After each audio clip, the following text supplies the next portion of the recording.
का कुछ नतीजा दिखने लगा है। यूजीसी बीए के लिए नया सिलेबस लेकर आया है। इस सिलेबस में मुगलों के इतिहास की बजाय भारतवर्ष के इतिहास, भारतवर्ष की महान परंपराओं और वेदों को ज्यादा महत्व दिया गया है। टीएफआई पर आपका स्वागत है। मैं महिमा पांडे आपको बताऊंगी कि कैसे यूजीसी ने नए सिलेबस में मुगलों की महानता के वामपंथी इतिहासकारों द्वारा रचे गए षड्यंत्र को किनारे कर वेदों और भारतवर्ष को बढ़ावा दिया है। देश की शिक्षा क्षेत्र में एक बड़ा बदलाव होने जा रहा है। यूजीसी बीए के लिए नया सिलेबस लेकर आया है जो मुगलों के इतिहास पर कम और भारत और संस्कृति पर अधिक केंद्रित है। भारतीय इतिहास के परिप्रेक्ष्य में देखा जाए तो यह अद्भुत है। दरअसल विश्वविद्यालय अनुदान आयोग यानी कि यूजीसी ने फरवरी और मार्च के बीच कई स्टेक होल्डर से सुझाव प्राप्त करने के बाद इस सप्ताह learning outcome based curriculum framework के तहत स्नातक इतिहास पाठ्यक्रम को संशोधित किया है।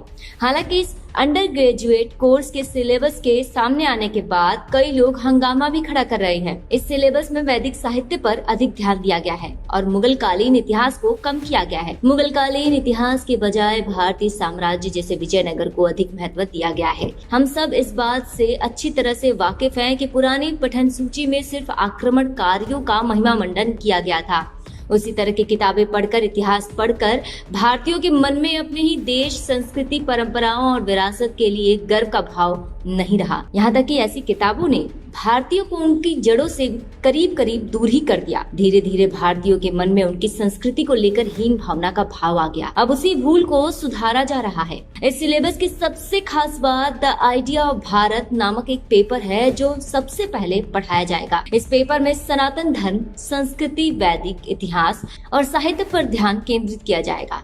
इस पेपर का मकसद भारतीय युवाओं को उनकी मातृभूमि से जोड़ना है। वामपंथियों ने अपनी मनमानी कर देश के इतिहास के साथ बहुत छेड़खानी की है और देश की संस्कृति तथा इतिहास को नकारने का भरपूर प्रयास किया है। ये उसी नैरेटिव को बदलने की एक शुरुआत है। सिलेबस का पहला paper the idea of Bharat भारतीय इतिहास के एक भारतीय दृष्टिकोण के लिए आधार निर्धारित करता है। इसमें भारत के ज्ञान, कला, संस्कृति, दर्शन और विज्ञान के बारे में पढ़ाया जाएगा। इस पेपर के चैप्टर कुछ ऐसे हैं जिन्हें हमारी संस्कृति का, हमारे अस्तित्व का सार कहा जाए तो ये गलत नहीं होगा। इस यूनिट में भारतवर्ष की समझ, भारत की शाश्वतता, समय और स्थान की भारतीय अवधारणा, वेद, वेदांग, उपनिषद, महाकाव्य, जैन और बौद्ध साहित्य, स्मृति, पुराण आदि के महत्व को वर्णित किया गया है। अगला यूनिट भारतीय धर्म, दर्शन और वसुदेव कुटुम्बकम पर आधारित है। इसमें धर्म और दर्शन की भारतीय धारणा के बारे में युवाओं को पढ़ाया जाएगा। वहीं वसुदेव कुटुम्बकम की अवधारणा को मनुष्य, परिवार, समाज और दुनिया के परिप्रेक्ष्य में पढ़ाया जाएगा।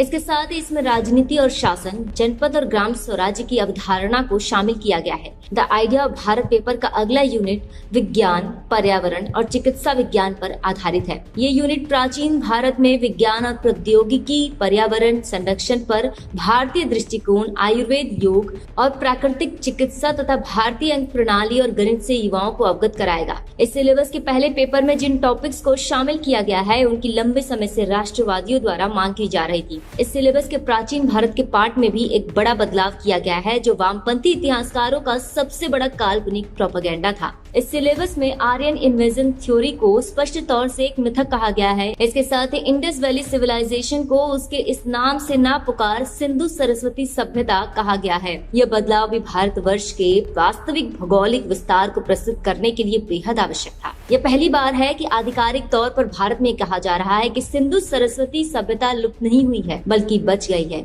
हमारे सनातन राष्ट्र की सांस्कृतिक निरंतरता स्थापित करने की दिशा में एक बड़ा कदम है। इस सिलेबस में सिंधु सरस्वती सभ्यता और वैदिक सभ्यता के संबंधों को पढ़ाया जाएगा। साथ ही सिंधु सरस्वती सभ्यता की महत्वपूर्ण विशेषताएं, उसकी निरंतरता, पतन और उत्तरजीविता को शामिल किया गया है। सबसे महत्वपूर्ण बात यह है कि सिलेबस में भारत पर मुस्लिम शासन के प्रभाव पर एक अध्याय है। भारत पर अरब बाद के इस्लामिक आक्रमणकारियों का प्रभाव अभूतपूर्व था। इस पर चर्चा और बहस की जरूरत है।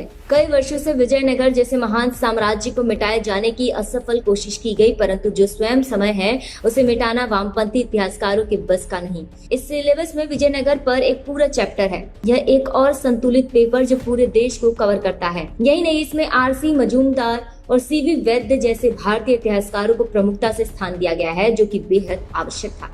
इस पेपर में मध्यकाल को एक गंभीर रीमॉडलिंग किया गया है, जिसमें राष्ट्रीय इतिहास की बेहतर समझ के लिए भारत के बड़े हिस्से को शामिल किया गया है। अंडर ग्रेजुएट कोर्स के लिए यूजीसी के इतिहास पाठ्यक्रम में संशोधन से विवाद खड़ा हो गया है। यूजीसी द्वारा बीए के लिए लाए गए इस नए पाठ्यक्रम को देखकर एक उम्मीद जागी है। इस बदलाव का असर भले ही आने वाले 1-2 वर्षों में ना दिखे, लेकिन ये आने वाले 10 से 20 वर्षों और भविष्य की पीढ़ियों के लिए एक निर्णायक कदम होगा। न सिर्फ वे भारतीय संस्कृति के महत्व को समझ पाएंगे, बल्कि अपनी जड़ों से भी जुड़ पाएंगे और साथ ही भारत पर इस्लामिक शासन के नकारात्मक असर को आत्मसात कर सकेंगे।